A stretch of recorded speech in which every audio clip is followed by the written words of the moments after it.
The morning fog hung low over the army camp in northern France.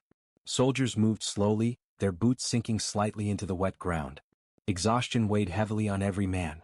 Days of battle had left their faces pale, their eyes hollow and their spirits fragile. The air was thick with smoke, mud and the bitter smell of fear. General George S. Patton walked through the camp with his usual fire in his eyes.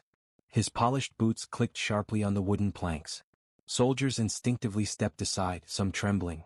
Patton was a man who demanded respect and obedience, and he tolerated no weakness. His reputation for fury and strict discipline had already spread through the ranks.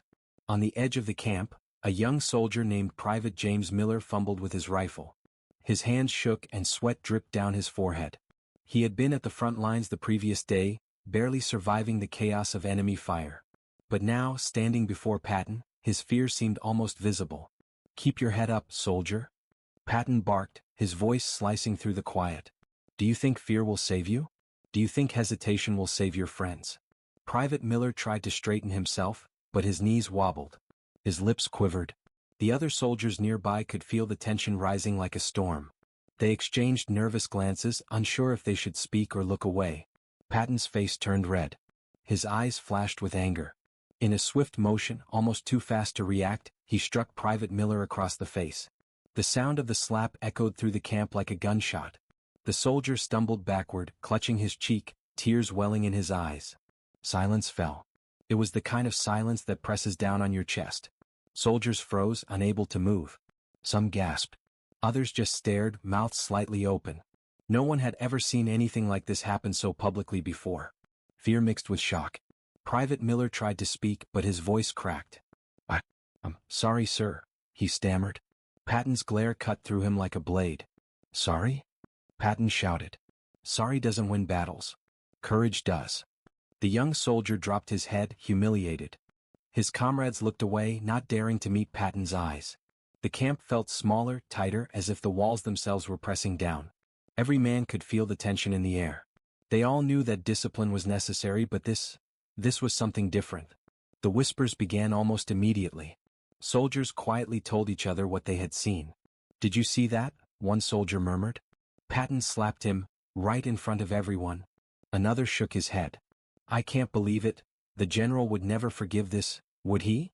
Unbeknownst to them, far away in the command tent, General Dwight D. Eisenhower would soon hear of the incident.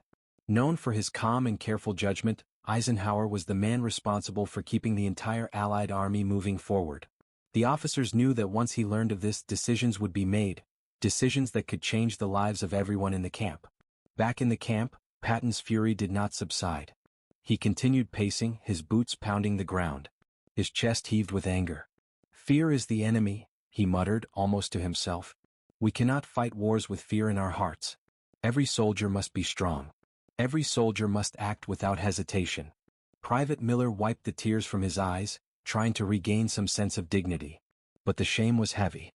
His fellow soldiers watched, some with sympathy, others with fear. The moment had shifted the atmosphere of the camp. What had been a weary, tense morning became charged with anticipation. Everyone waited, quietly, for the next move. The young soldier's friends whispered in low tones. "Do you think he will get in trouble?" one asked. "With Patton?" "Never," another replied. "But what if Eisenhower hears?" "That's another story." The question hung in the air like a shadow, unspoken but understood. Patton finally stopped pacing. He looked around the camp, his gaze sharp and demanding. "Remember this day, men," he said. "Remember what it means to fight without fear. Remember that courage is stronger than any slap, or any cry." His voice boomed, echoing across the muddy fields. The soldiers nodded silently. Some hid their fear behind grim expressions. Others, like Private Miller, tried to steady themselves. They knew one thing for certain. This moment would be remembered. It would be talked about for days. And far away, Eisenhower would soon learn about it, and that would bring consequences no one could predict. As the sun struggled to rise through the fog, the camp seemed to hold its breath. A storm had passed, but another, perhaps even greater, was on the horizon. And in the minds of all who were present, one question lingered: what will Eisenhower do about Patton? The army camp was quieter than usual the next morning. Soldiers moved with care, their boots crunching softly on the damp ground. But beneath the quiet, a different kind of noise buzzed. one of whispers, half-spoken words and nervous glances. The slap that General Patton had given Private Miller the day before had traveled faster than any order, faster than any message from the officers. Private Miller kept his head down, walking slowly between tents. Every time he passed another soldier, he could feel their eyes on him. Some looked with sympathy. Some looked with fear. A few stared openly, curious and tense.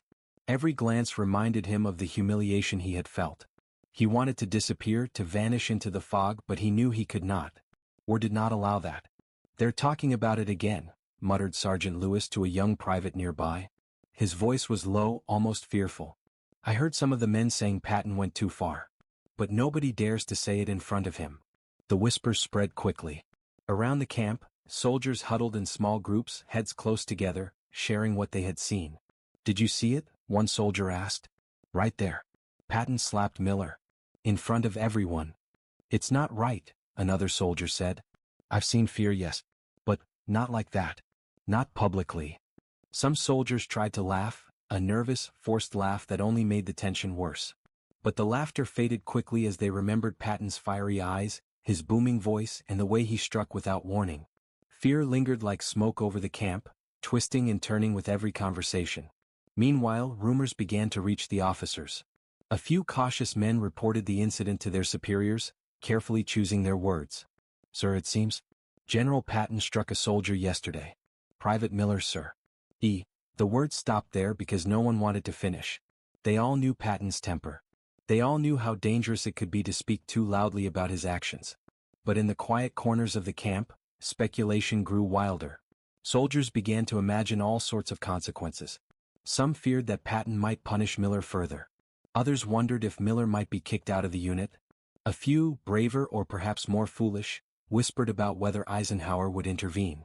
The idea of Eisenhower's intervention sent a shiver down every soldier's spine. General Dwight D. Eisenhower was known for his calm judgment and careful planning. He rarely showed anger, but when he did, it carried the weight of the entire Allied army. Rumors suggested that he would not tolerate disrespect toward any soldier, yet he also valued Patton's aggressive style in battle. No one could predict what would happen. Private Miller found himself walking past the mess tent. Soldiers paused mid-bite, stealing quick, nervous glances at him. One whispered, "He's the one Patton slapped. Poor guy." Another muttered, "I hope Eisenhower doesn't hear about this. I don't want to see the general angry." Miller's mind raced. Fear and shame tangled together. He had survived countless battles, seen death up close, and faced countless horrors. But now, standing in the center of the camp, he felt vulnerable in a way he had never felt before. His mind replayed Patton's hand striking him, the echo of it louder than any explosion he had ever heard. As the day passed, the tension in the camp only grew. Officers whispered among themselves, trying to decide whether to report the incident. Soldiers glanced nervously at Patton, who continued his usual inspections, barking orders and pacing with his usual energy. Yet now, every step he took, every shout, seemed amplified in importance. Soldiers waited for the next act, for the next moment of fury. Meanwhile, the fog outside the camp seemed heavier, as if the weather itself had sensed the tension. The muddy ground squelched under boots, the wind carried the distant sounds of battle, and somewhere a cannon fired in the distance. A reminder that the war did not pause for whispers or slaps. By evening, the story had reached almost every soldier in the camp. Even the cooks and mechanics had heard, exchanging quiet glances and shaking their heads. "Patton's temper is famous," one said. But this was something else. And somewhere beyond the camp, in a quiet, organized command tent, Eisenhower's aides were preparing their reports. They were careful, precise, and deliberate. Every detail mattered. News of the incident with Patton and Miller would soon reach Eisenhower himself. And when it did, it would bring decisions that could ripple through the army like a storm. Back in the camp, Private Miller sat on the edge of a wooden crate, his hands trembling as he cleaned his rifle. Around him, whispers continued, some expressing sympathy, some curiosity, some fear. The tension was thick and heavy. Every soldier felt it. Every man knew that the incident had changed the camp, even if the war itself went on outside the fog. And in that quiet, heavy moment, one thought hung in the air. What will Eisenhower do when he finds out? Will he punish Patton? Will he protect the soldier? Or will he do something no one expects? The answer was unknown. And that uncertainty was the kind of tension that kept every soldier awake at night. The sun had barely risen when news of the incident finally reached the headquarters tent. The small, neat structure was a world apart from the muddy, chaotic army camp. Inside, maps of Europe covered the walls, dotted with pins and notes marking the movements of Allied troops. Officers bustled quietly, carrying papers, whispering in hushed tones and making urgent phone calls. General Dwight D. Eisenhower, calm and composed as ever, sat behind his desk. His hands were folded neatly in front of him, his eyes scanning the reports that his aides had brought. He listened carefully as a junior officer approached, stepping lightly to avoid disturbing the stillness of the room. "Sir," the officer began, hesitating slightly. I have a report from the northern camp. About General Patton." Eisenhower looked up, his expression unreadable. "Go on," he said, his voice even and calm but carrying the weight of authority. The officer swallowed. "It seems, yesterday General Patton struck one of his soldiers." "Private Miller, sir." The soldier had been showing signs of fear during combat and General Patton slapped him in front of the entire unit.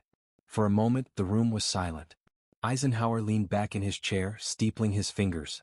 His face did not show anger nor surprise, only thoughtfulness. The aides nearby waited, careful not to make a sound. They had seen him react to many difficult situations, but this required careful judgment. "Private Miller?" Eisenhower repeated softly. "Was anyone else involved? Were there injuries?" "No, sir," the officer replied. "Physically the soldier is unharmed.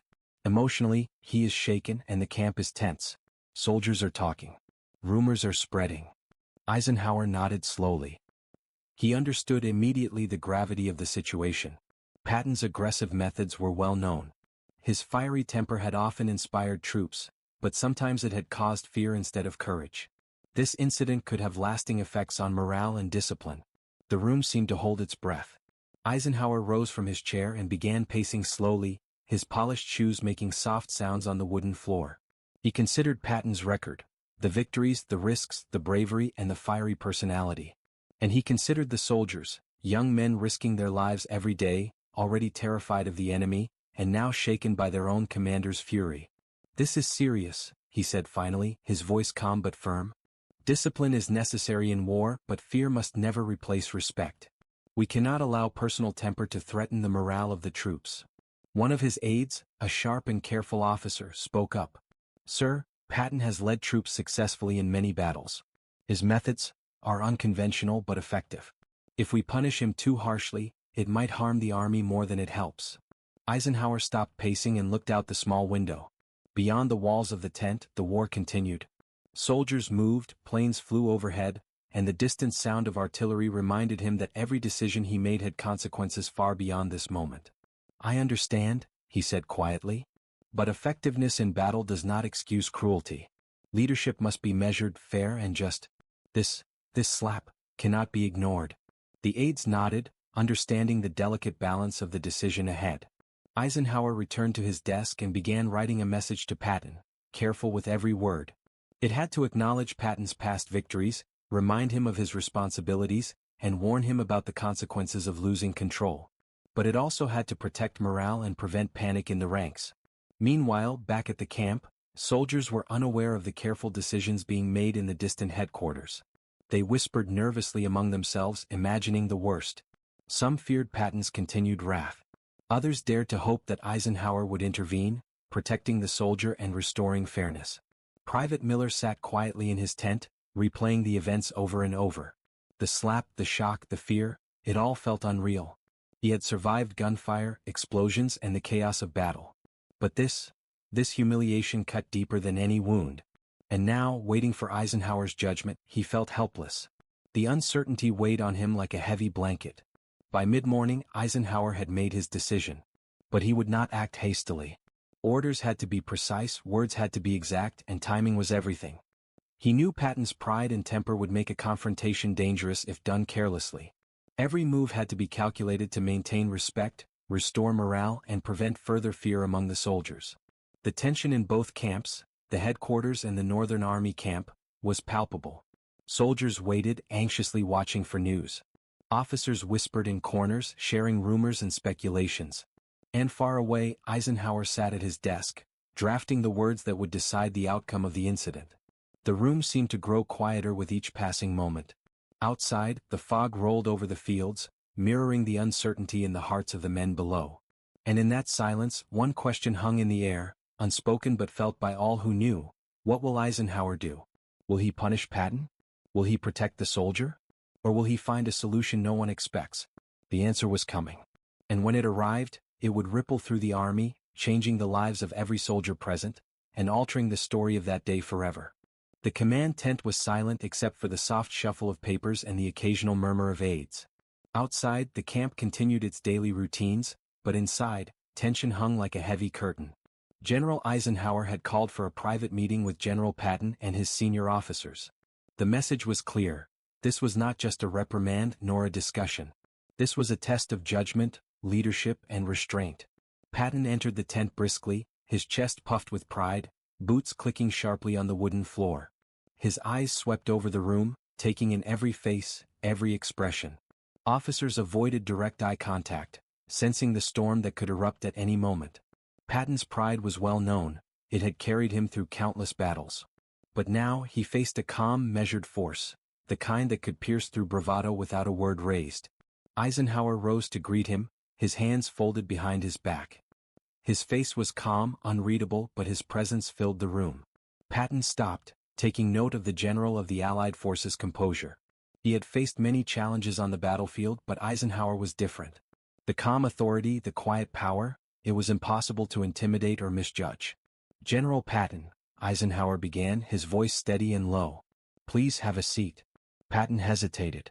Something in the room felt heavier than any battlefield he had known. He sat, boots planted firmly on the floor, hands resting on his knees. The other officers shifted uneasily, aware that history was being written in this quiet tent, away from the eyes of the world. Eisenhower did not waste time. "I have received reports of an incident in your camp yesterday," he said. "A soldier, Private Miller, was struck. Can you explain what happened?" Patton's jaw tightened. His pride bristled at the accusation, but he maintained a controlled expression. "Sir, the soldier showed fear in battle." He hesitated at a critical moment. "I corrected him. To maintain discipline. To ensure the unit's safety." Eisenhower listened silently, his eyes steady, unwavering. He did not interrupt. He let Patton speak, fully aware that patience was more powerful than anger. "The man must be strong," Patton continued, his voice rising slightly. "Weakness cannot be tolerated in war. Every hesitation could cost lives. I did what was necessary." Eisenhower's calm did not falter. He leaned forward slightly, his fingers resting on the table. "General, I understand the pressures of leadership and the need for discipline. But the methods we use define us. Discipline enforced through fear and humiliation damages morale and trust. Courage cannot be forced by anger alone." The room grew quieter if possible. Patton stared at Eisenhower, his mind racing. He had faced enemies, endured impossible conditions, led troops through fire and chaos. But this confrontation required a different kind of battle. A battle of respect, authority, and morality. "Sir," Patton said finally, his voice lower, controlled but still tense, "I act in the interest of victory. In the heat of war, soldiers must obey without hesitation. Sometimes, harsh measures are necessary." Eisenhower nodded slowly. "I do not doubt your commitment to victory. Your record proves it. But leadership is also about restraint, about judgment. A soldier's fear is natural. It is human. And it is our duty to guide, not to break." Patton's hands tightened into fists. He wanted to argue, to defend himself with stories of past victories, of times when his strictness had saved lives. But Eisenhower did not flinch. The calm authority in the room pressed down on him, heavier than any enemy cannon. He realized that no amount of past glory would justify cruelty. A tense silence followed. Every officer in the room waited, some with apprehension, others with curiosity. The words spoken here would ripple through the army, shaping how soldiers saw their leaders and how leaders saw themselves. Finally, Eisenhower spoke again. "Private Miller's fear should have been addressed differently. His courage can be built, not forced. You will meet with him, privately, and you will acknowledge the error. But also, you will reinforce the importance of discipline and bravery. Both lessons must be learned, without humiliation." Patton's eyes narrowed. His pride burned, but he knew Eisenhower's decision was final. He nodded slowly, the tension in his body easing just slightly. "Understood, sir," he said. "I will do as you command." Eisenhower leaned back, his face calm, almost gentle. Good. This will be a lesson for all of us. About leadership, about humanity, and about courage. Remember, General, the strength of our army is not only in victory but in the way we lead our men. Patton stood, saluted, and left the tent, his mind heavy with thoughts. Outside, the fog had lifted slightly, the camp alive with the sounds of soldiers preparing for another day. But inside Patton's mind, the battle continued. He had faced countless enemies in the field, but this confrontation had challenged him in a way he had not expected. Private Miller did not yet know the full outcome. He waited, unsure if the next moment would bring punishment or understanding. But the soldiers around him could sense a shift. The tension in the camp was still there, but it had changed. There was a quiet hope now, a fragile sense that justice and courage could coexist. Eisenhower's words would travel slowly through the camp, carried by officers and whispers. Soldiers would feel the impact not immediately but in subtle ways. In respect for leadership, in understanding the balance between discipline and humanity. And in that quiet tension, the war continued. Battles awaited, decisions would have to be made, and soldiers would still face fear. But one thing was certain. The incident, the slap, and Eisenhower's measured response would leave a mark on every man in that camp, one they would not forget. For Patton, for Miller, for the soldiers, and for history itself, this was a moment that would be remembered, not for the anger but for the lessons learned in the quiet of a tense, fog-covered morning. Private James Miller sat on a small wooden crate near the edge of the camp, his rifle resting across his knees. The morning sun had begun to rise, casting pale light over the muddy grounds, but it did little to warm the cold knot in his stomach. The memory of General Patton's hand striking him still burned across his cheek, a sting sharper than any wound he had received on the battlefield.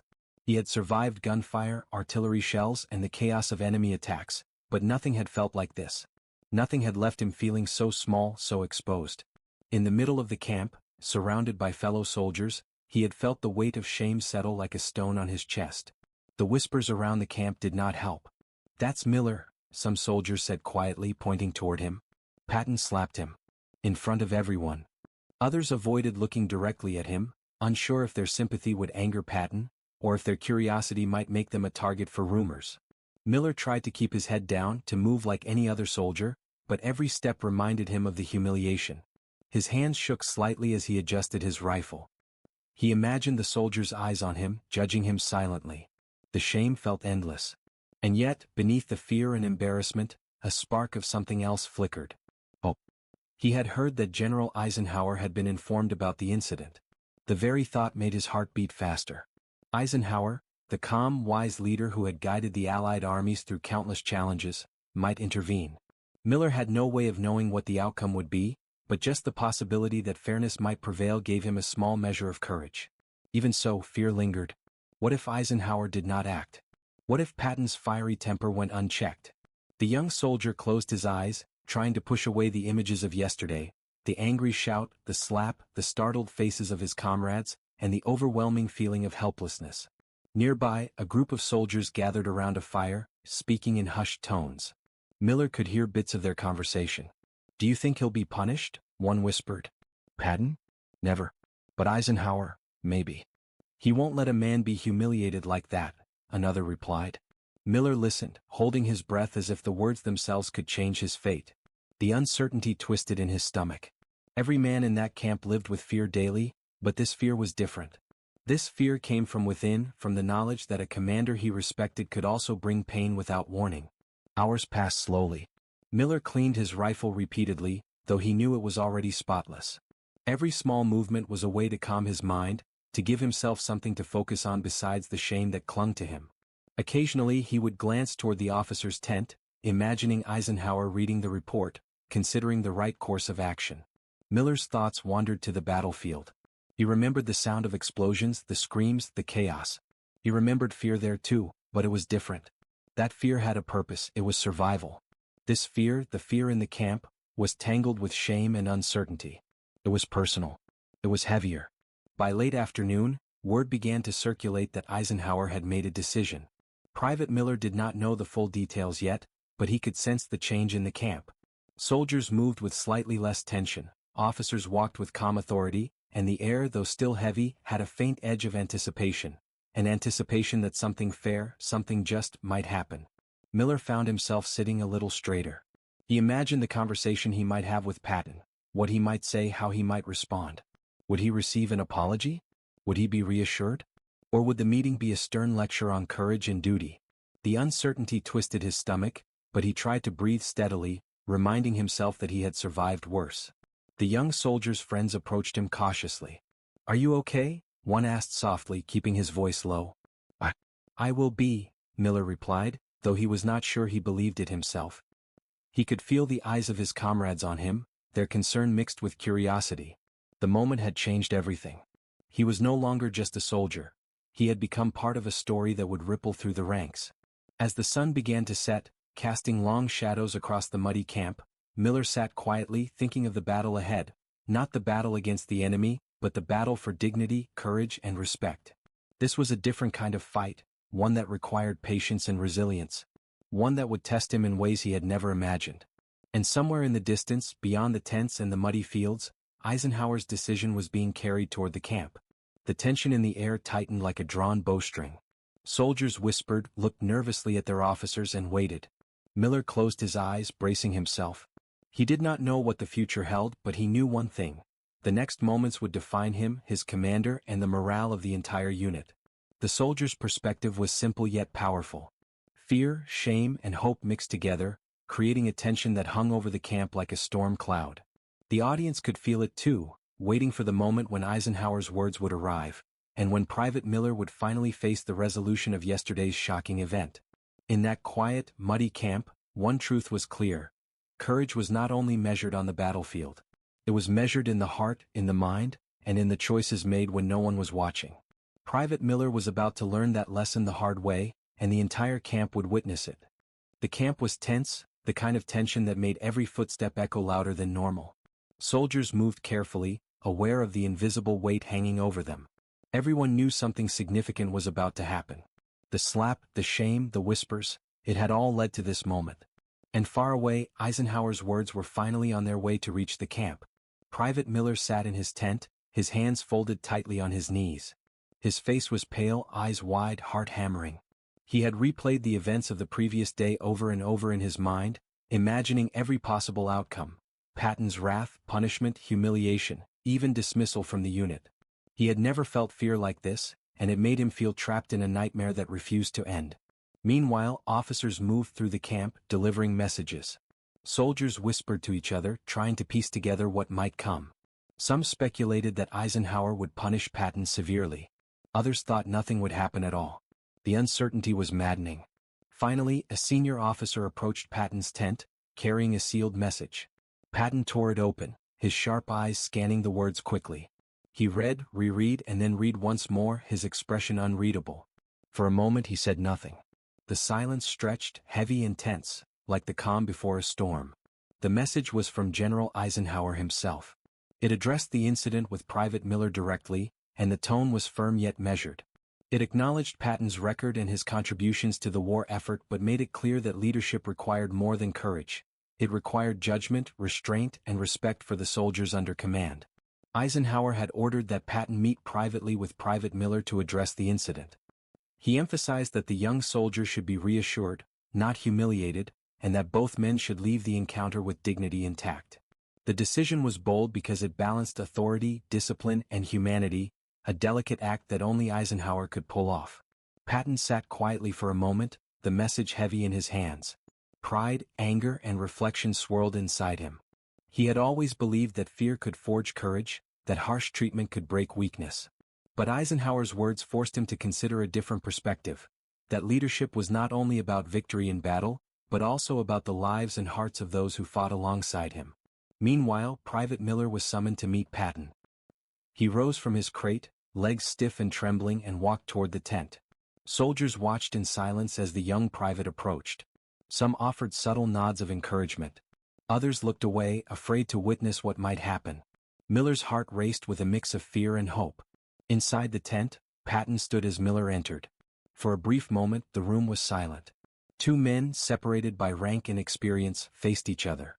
Patton's expression was unreadable, but his eyes softened slightly as he regarded the young soldier. "Private Miller," Patton began, his voice steady but quiet, a contrast to his usual roar. "I understand what happened yesterday was difficult. I acted in anger and for that I apologize." Miller's eyes widened. He had not expected words like this. He had expected anger, scolding, perhaps even punishment. But instead there was acknowledgement and most importantly respect. Patton continued, "You must learn courage, yes. But courage comes not from fear of punishment, but from belief in yourself and in your comrades. Today I ask you to rise, to stand, and to continue fighting, not because I demand it but because you can." Tears welled in Miller's eyes, but this time they were different. Tears of relief, understanding, and even pride. He nodded, swallowing hard, feeling the weight of shame lift just slightly. Outside the tent, officers and soldiers waited, sensing the change. Word would soon spread that the incident had been addressed, not with fury but with wisdom and fairness. The camp felt lighter, the tension easing just enough to remind the men why they fought, and why leadership mattered as much as courage. Eisenhower's decision had done more than resolve one incident. It had reinforced a principle. Discipline and courage were vital, but humanity, respect, and fairness were equally important. The balance of power and morality had been preserved, and the soldiers would remember it for years. Patton, too, was affected. He realized that strength was not only in his ability to command fear, but in his ability to earn respect. He had faced countless enemies on the battlefield, yet this quiet, deliberate confrontation had challenged him in ways no enemy ever could. Eisenhower's words had reminded him that leadership required not just fire and fury, but thought, restraint, and understanding. Private Miller left the tent with his head a little higher, shoulders straighter. He had faced humiliation and fear, yet survived, not only physically but with his dignity intact. The soldiers who saw him felt a sense of hope. If courage could be nurtured and not forced, perhaps the army itself could grow stronger, not through fear but through trust and respect. And as the sun set over the camp, casting long shadows across the muddy fields, one thought lingered in every mind. True courage was not only found on the battlefield. It was found in leadership, in fairness, and in the moments when decisions could change lives forever. For Eisenhower, Patton, and Miller, that day would be remembered, not for the slap, not for the anger, but for the bold decision that balanced discipline with humanity, fear with respect, and courage with compassion. The morning after the meeting, the camp felt different. The mud and fog were still there, the smell of battle and smoke lingered, and the soldiers moved with the same weary steps. Yet, beneath it all, a subtle change had taken place. The tension that had gripped the camp for days was slowly lifting, replaced by a cautious sense of hope. Private Miller walked through the camp, his rifle slung over his shoulder, feeling a lightness he had not experienced since the slap. The humiliation and fear were still in his mind, but now they were tempered by understanding and reassurance. He had faced a trial, yes, but it had been met not with cruelty but with guidance and respect. Eisenhower's decision had reached the camp, and the soldiers felt it. Whispers no longer carried fear, they carried awe. "Did you hear?" one soldier said quietly to another. Patton apologized to Miller, and Eisenhower ordered it. He didn't just punish anyone. He taught a lesson. "Yeah," another replied. "Courage isn't just about fighting the enemy. It's about doing what's right. That's what I think." Even Patton himself seemed changed. Though his pride remained, he walked with a more measured step, his eyes scanning the camp with thoughtful intensity rather than fiery anger. For the first time in many days, he reflected on his actions, realizing that true leadership was not built on fear alone. Respect, guidance, and understanding could shape soldiers in ways that anger never could. Private Miller's friends approached him cautiously, smiles hidden behind cautious expressions. "You okay now?" one asked softly. Miller nodded, his voice steady for the first time in days. I think so. I understand now. It's not just about fear or courage. It's about trust and leadership too." The soldiers moved with renewed focus. Orders were carried out, drills were practiced, and the camp returned to its rhythm. Yet the memory of the incident lingered in every heart. It had left its mark not as a wound but as a lesson. Soldiers whispered about courage, discipline, and leadership in ways they never had before. They spoke quietly of Eisenhower's wisdom, of Patton's strength, and of the courage it took for Miller to face both humiliation and understanding. The officers noted the change immediately. Morale was slowly returning, but it was different, stronger, tempered by a lesson in humanity. Discipline no longer meant fear. Courage no longer meant suppressing emotion. Leadership no longer meant rage. The entire camp had witnessed a rare event, a balance between authority and fairness, between strictness and compassion. Even beyond the camp, word of Eisenhower's decision spread through the ranks. Soldiers and other units spoke of it with respect. Commanders realized that leadership was not only about victories on the battlefield but about the way men were treated in their most vulnerable moments. And in these quiet moments of reflection, the Allied army grew stronger, not just in skill but in morale, trust, and unity. Patton, too, reflected quietly in his tent. The fire of his temper still burned within him, but he had learned a lesson that no battle could teach. Strength alone was not enough. Fear could not be the only tool to shape courage. A leader must inspire, guide, and protect those who follow. And as he watched the soldiers moving through the camp, he realized that some victories were not won with weapons, but with understanding and restraint. Private Miller stood near the edge of the camp, looking out over the fields where battles had raged, imagining the future. He knew there would be more fear, more challenges, and more moments of doubt. But he also knew that he had survived something far greater than any battlefield. He had survived humiliation, fear, and uncertainty. And he had emerged stronger, with a lesson in courage that would last a lifetime. The sun dipped lower in the sky, casting long shadows over the camp. The muddy ground glistened in the fading light. Soldiers gathered in small groups, sharing quiet laughter and stories. The atmosphere was lighter, but the memory of the incident remained, a reminder of the balance between discipline and humanity. And somewhere in the distance, the sound of artillery reminded them that the war was far from over. Battles awaited, challenges loomed, and fear would always return. Yet now the soldiers carried something different with them: understanding, trust, and a sense that leadership could be wise as well as strong. The story of the slap, the shame, and Eisenhower's bold decision would be remembered long after the camp had moved on. It was a story of courage, not just the courage to fight but the courage to reflect, to admit mistakes, and to guide others with fairness and wisdom. For the soldiers, for Patton, and for Private Miller, this moment became more than an incident. It became a lesson. A lesson that true leadership was measured not only by victories but by respect. That courage was not forced but nurtured. And that even in the darkest, muddiest, most terrifying moments of war humanity could shine through. As night fell and the camp settled into quiet, the soldiers finally allowed themselves to breathe. The tension was gone, replaced with a quiet understanding. And in the hearts of all who had witnessed the events, one truth remained clear. The strongest armies were not only those that fought bravely, but those led wisely, with courage, respect, and humanity.